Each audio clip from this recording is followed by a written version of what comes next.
Muy buenas noches a todos. Gracias por asistir. Muchísimas gracias. El capítulo de dolor de la Sociedad Venezolana de Anestesiología me honra. Es un privilegio para mí compartir con ustedes el día de hoy.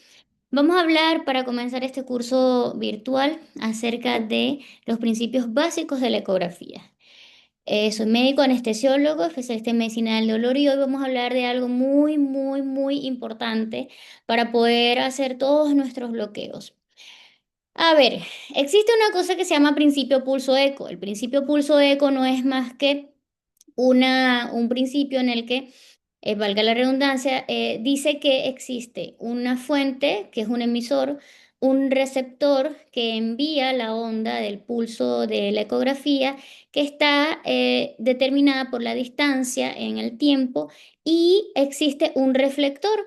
Este reflector es quien nuevamente emite la onda de retorno hacia la fuente emisora. Es por eso que el principio pulso eco no es más que entonces la distancia dos veces medida entre el receptor y el reflector. Primero vamos a hablar entonces de las bases físicas del ultrasonido. De una manera muy concisa y rápida se dice que el eco no es más que ondas mecánicas longitudinales originadas por la vibración de un cuerpo elástico, que son los cristales piezoeléctricos, y que son propagadas por un material. En este caso son los tejidos corporales, con una frecuencia que supera el sonido audible del ser humano, que es aproximadamente 20.000 ciclos por segundo, lo que es igual a decir 20 kilohertz. Entonces, ¿qué es el ultrasonido? El ultrasonido es un tipo de energía mecánica que en forma de fenómeno ondulatorio viaja a través de un fenómeno de conducción que en este caso es el tejido del cuerpo humano. El ultrasonido se define como el sonido cuya frecuencia es superior a 20.000 Hz y el límite de audición humano es entre 10 y 20.000 Hz. Entonces el ultrasonido en diagnóstico por imágenes trabaja con frecuencias de entre 1 y 18 MHz, lo que se podría decir o determinar que un hertz es igual a un megahertz es igual a 1.000.000 de hertz. Lo que se comprende entonces que un ciclo es el fragmento de la onda sonora comprendida entre dos puntos iguales de su trazado. ¿Y cómo entendemos esto? Bueno, resulta que de acá a acá en un segundo es un ciclo, pues es la onda que alcanza un hertz en un segundo, ¿ok? Y para ello necesitamos entender los componentes de un fenómeno ondulatorio. Los componentes del fenómeno ondulatorio del ultrasonido está determinado por tres características: la amplitud, la longitud y la frecuencia. La amplitud es sumamente importante porque aquí vamos a determinar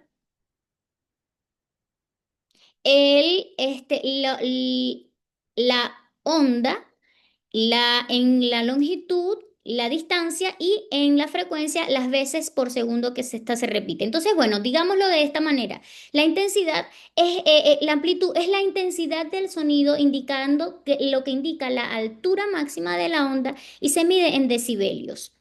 ¿Ok? En cuanto a la longitud, se refiere a la distancia que existe entre dos puntos que se encuentran en el mismo estado de vibración y se mide en milímetros. A mayor longitud de onda, mayor profundidad de penetración de esta onda, pero menor va a ser su resolución. A menor longitud de la onda, menor profundidad de penetración de esta onda, pero mejor será su resolución. Por lo que los transductores de alta frecuencia, como ustedes muy bien saben, son utilizados en estudios de tejidos superficiales y los de menor frecuencia para estudios de estructuras profundas. Entonces, ¿cómo podríamos comprender la frecuencia? La frecuencia no es más que el número de ciclos por unidad de tiempo que se mide en Hertz, que son el número de longitudes de onda por segundo. Dicho de esta manera, un hertz es igual a un ciclo por segundo, lo que es ta, ta, ta. Eso es un hertz en un ciclo por segundo. Ok, digamos entonces que la longitud y la velocidad y la frecuencia se relacionan, por supuesto, con la fórmula siguiente. La longitud es igual a la velocidad entre la frecuencia de esta vibración. Debido a que la velocidad es constante, entonces para cada medio La velocidad media del ultrasonido en los tejidos humanos es de aproximadamente entre 1540 metros por segundo. Y se puede decir entonces que a mayor frecuencia, menor longitud de penetración de esta onda, mientras que a menor frecuencia, mayor será la longitud de penetración. Es decir, es inversamente proporcional. Digamos entonces que la frecuencia está determinada por una fuente emisora de sonido y medio a través del cual está viajando. En la medicina utilizamos de alta frecuencia, de frecuencia intermedia y de baja frecuencia. Es por esto que los transductores son de alta frecuencia entre 8 y 12 MHz, de frecuencia intermedia entre 6 y 10 y de frecuencia baja entre 2 y 5 MHz. En anestesia regional, las que más utilizamos son entre 3 y 5 MHz de frecuencia. Y esto determina, por supuesto, la resolución axial, que es la capacidad que tiene un ecógrafo de diferenciar dos objetos a diferentes profundidades en el eje del haz del ultrasonido. ¿Cómo determinamos esto? Bueno, aquí vamos a ver en esta tabla la frecuencia del ultrasonido. Mientras menor sea la frecuencia, la profundidad es mayor en centímetros. Mientras que a mayor es la frecuencia, menor es la profundidad. Fíjense que acá son 3 centímetros apenas de profundidad porque es alta la frecuencia.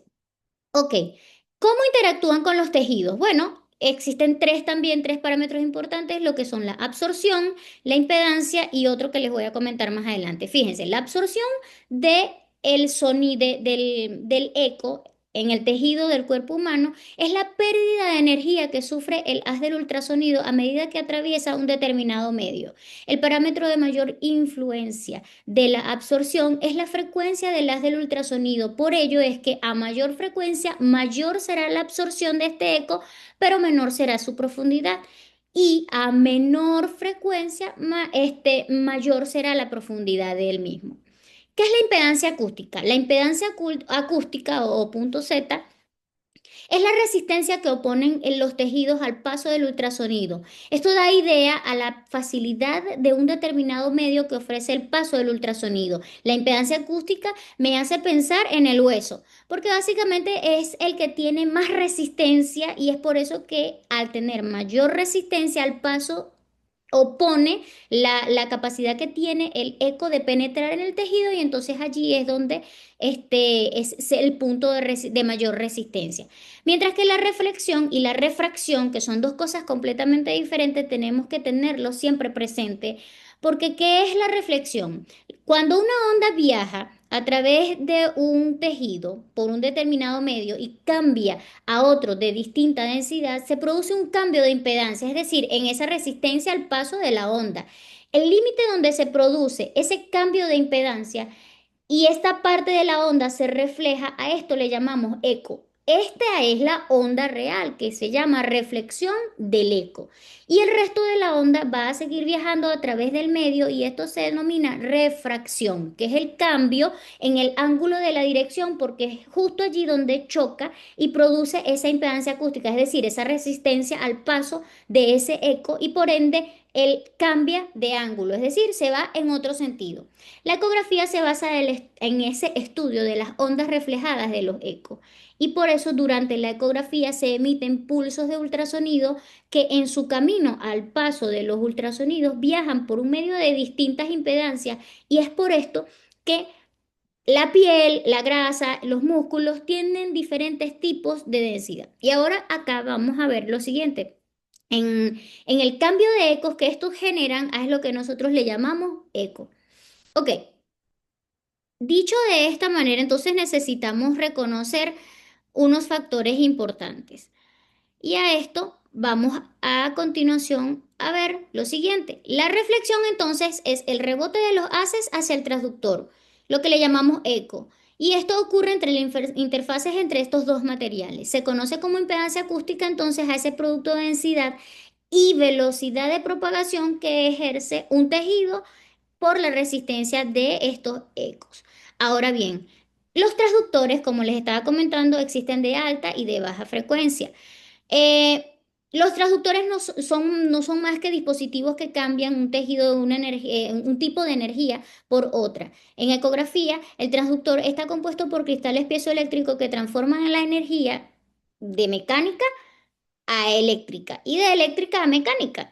Entonces, bien, si nosotros decimos que en anestesia regional las más frecuentes son dos tipos, como le he comentado anteriormente, están los transductores lineales, que son de alta frecuencia y permiten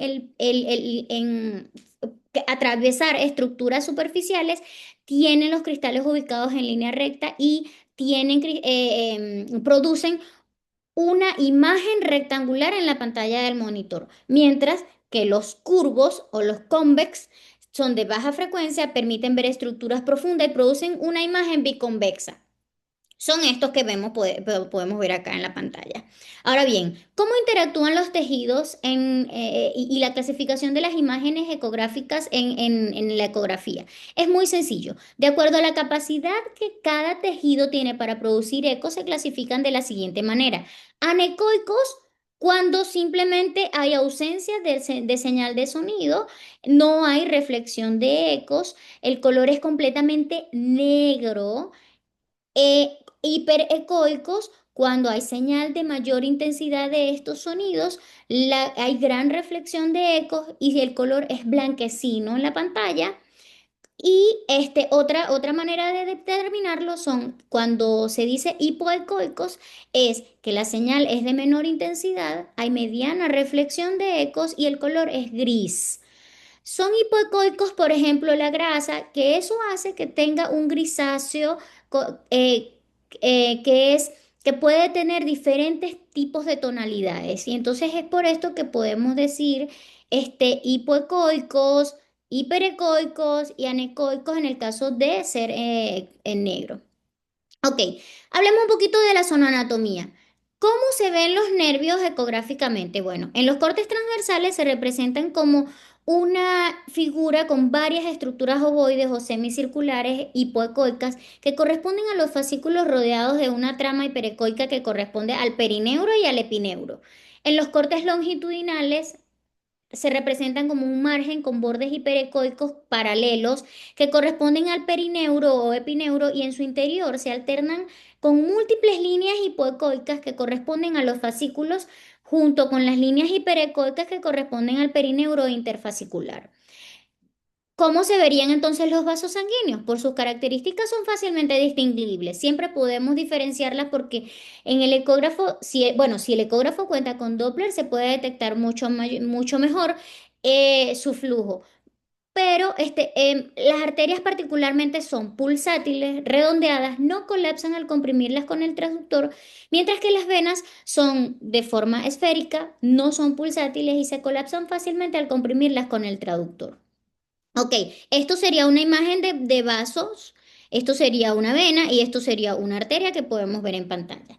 Ok, los músculos, ¿cómo se ven? Los músculos ecográficamente se comportan como hipoecoicos, sin embargo, los haces musculares están separados por septos de tejido conectivo a lo que nosotros le llamamos perimicio y por las fascias que se interponen dando lugar a interfaces hiperecoicas que se cruzan en el fondo hipoecoico y por ello dan en las imágenes longitudinales los músculos se muestran como imagen en pluma de aves y en las imágenes transversales se ven como imágenes en cielo estrellado. Esto sería una imagen de en pluma de aves y esto sería una imagen de cielo estrellado en corte transversal.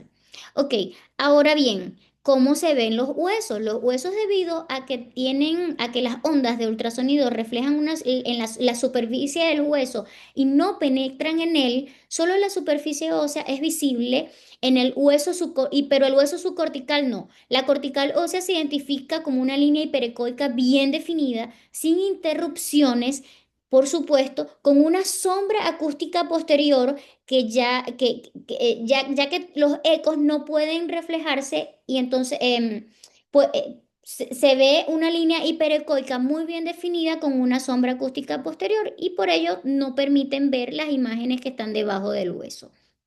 Esto sería un hueso. Miren cómo se ve la imagen hiperecoica muy bien definida. Ahora bien, en el examen longitudinal, los tendones se presentan como un tejido como un conjunto de líneas hiperecoicas delgadas, como una trayectoria recta o agrupadas en todo su largo. Mientras que en el examen transversal se presentan como una estructura redondeada hiperecoica con límites claros, con un patrón punteado en su interior. Y ecográficamente son muy similares a los nervios, pero particularmente los tendones tienen como forma de comas, estas así, como una coma acostadita. Entonces, eso le hace diferenciarse de los nervios. Ok, por otra parte, entonces tenemos la grasa. La grasa o el tejido celular subcutáneo se presenta como una capa hipoecoica con estrías hiperecoicas en áreas con las áreas hipoecoicas correspondientes a la grasa subcutánea y tejido conectivo laxo. Mientras que las estrías hiperecoicas corresponden a los septos fibrosos, que son esas líneas hiperecoicas que están siempre determinando la división entre lo hipoecoico de lo hiperecoico. Y son bastante bien localizadas porque casi siempre están justo por debajo de la piel. Ok, las fascias se caracterizan por ser líneas hiperecoicas sin sombra acústica posterior y es lo que la diferencia de los huesos. Por supuesto, tienen menor hiperecogenicidad que los huesos, pero tienden a estar entre los músculos y entonces nos hace ver mucho más con facilidad esas fascias. Ok, bien. ¿Cómo serían? Hay dos formas de abordar con la aguja y nosotros tenemos que determinar lo que es longitudinal de lo que es transversal. Lo longitudinal es la principal ventaja del abordaje en eje largo, es la visualización del trayecto de la aguja. Esto sería un abordaje longitudinal. Es que colocamos el transductor y entonces por el borde lateral podemos introducir la aguja y vamos a ver en el trayecto de toda nuestra imagen en la pantalla cómo se visualiza la aguja. Eso sería longitudinal o en eje largo. Mientras que en transversal, es decir, colocando el transductor colocando la aguja, perdón, en eje corto, vamos a atravesar el haz del ultrasonido y se va a poder visualizar solo un puntito. Ocasiona menos dolor ya que los planos musculares que atraviesa la aguja son menores, pero a su vez no puede visualizarse, esa es la desventaja, no puede visualizarse todo el trayecto de la aguja como en el eje longitudinal. Ok, hablemos un poquito de la temporización o compensación ganancia-tiempo. La ganancia se ajusta independientemente de las profundidades específicas del campo. Es el game que tenemos en la botonería del ultrasonido. Ahora bien, existen muchos equipos que ahora tienen menos botonería, son fáciles de maniobrar y que particularmente puede la ganancia ajustarse según las necesidades de cada operador y no es muy sencillo. La ganancia es aumentar o disminuir esa capacidad que tiene de visualizarse o más blanco o menos blanco, es decir, más hiperecoico o menos hipoecoico, independientemente de las profundidades. Y esto lleva a que los ecos puedan visualizarse en la misma gama y cada gris independientemente de su profundidad. Mientras que la temporización ganancia-tiempo no, la temporización ganancia-tiempo no es más que en la parte superior tú puedes de manera independiente hacerlo, cambiar la ganancia en la parte media y en la profundidad también, independientemente de ella. Entonces esto es lo que le hace particularmente tener en ecografía una especificidad a la hora de visualizar en el mismo haz del eco diferentes tipos de tonalidades. Ok, hablemos de la profundidad. La profundidad está relacionada con la resolución temporal, que es la frecuencia de cuadros por segundo que se pueden visualizar en el mismo. A mayor profundidad, menor será la resolución temporal, la cual puede corregirse reduciendo el ancho del haz del eco para poder visualizar mejor la estructura. Y eso ya actualmente lo hacen los equipos para poder ajustar la visualización de la imagen. El foco no es más que está relacionado con la resolución lateral, es decir, esa capacidad que tiene de distinguir dos objetos que están uno al lado del otro en el perpendicular al haz del ultrasonido. Y el foco es fundamental porque para nosotros poder visualizar una estructura, necesitamos poder determinar las imágenes independientemente de el foco que estamos visualizando. Ahora bien, existen muchísimas modalidades del ultrasonido. Las que más utilizamos en ecografía para anestesia regional son las de modo B. En ultrasonido están el modo A, que no lo utilizamos básicamente porque es trazo de la amplitud, no tiene mucha utilidad clínica porque lo que hace es determinar cuando hay movimiento. En las modalidades de modo M es la que utilizamos de manera clínica. Se puede visualizar un barrido de un sector, que es lo que realizamos. En modo M es para movimiento. Y la ecografía Doppler entonces no es más que un modo en el que nosotros podemos visualizar o se muestran las estructuras en movimiento en una gama de colores, el Doppler Color, mediante un código de color que indica la velocidad y la dirección del flujo que nosotros estamos visualizando. El flujo que se acerca a la sonda es de color rojo, mientras que el flujo que se aleja de la sonda es de color azul. No tiene nada que ver con que si es vena o arteria, es simplemente el flujo que se acerca o se aleja de la sonda. Y para ello entonces tenemos que decir que no detecta el flujo cuando es perpendicular al haz del ultrasonido. Entonces tenemos que tener presente que se determina si hay o no hay flujo, ¿ok? Y muestra la magnitud del flujo y es más sensible a flujos lentos que a flujos rápidos. Por ende, es utilizada para, por supuesto, sistema musculoesquelético, para visualización de vasos sanguíneos y es más sensible para detectar ecos en zonas de baja perfusión. Y bueno, con este resumen un poco rápido, les doy muchísimas gracias por asistir. Espero que haya servido. Si hay alguna pregunta, por favor, háganoslo saber. Muchísimas gracias por asistir. Yo estoy completamente segura de que esto es rápido, pero conciso y preciso. Por favor, si hay algunas dudas, estamos completamente a la orden. Muchísimas gracias.